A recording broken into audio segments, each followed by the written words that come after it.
Alpena Public Schools is heading towards a deficit in their budget at the end of this fiscal year. Good evening, everyone. I'm Marlena Hamilton. The budget amendment is usually presented to the board this time of year, but because the schools are heading towards a deficit, APS has to start the process of a deficit elimination plan.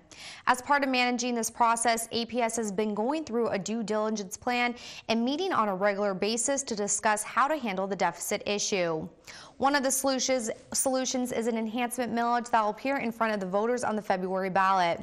As part of the due diligence plan, APS has a two-pronged path, one if the millage passes and one if the millage is rejected. Regardless if the millage passes or fails, the schools will still be facing a deficit at the end of this year and will still need a deficit elimination plan set for next. But if the millage passes, APS will be able to collect the revenue from the 2013-2014 fiscal year. The outlook of the deficit elimination plan will be determined by the outcome of the millage. Assistant Superintendent for Operations Diane Block says APS has run out of options in regards to cutting programs and staffing. The next step in helping the budget deficit will be to cut wages. We don't control the retirement rate, we don't control the health insurance, we don't control the declining enrollment, and we don't control the funding. So what we do control is wages.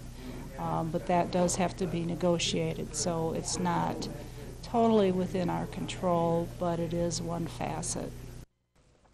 Superintendent Brent Holcomb says many school districts in the state of Michigan are struggling and are filing deficit elimination plans. Holcomb says APS has been dealing with funding issues with the state since 2003. Our options are fairly limited. If things pick up at the state level, then maybe the governor will save us, but at this point in time he hasn't shown any inclination to do so. And so for us, we're just turning to our local voters and saying help. Declining enrollment, cuts in state funding, increases in the retirement rate, and other factors led to APS's budget deficit.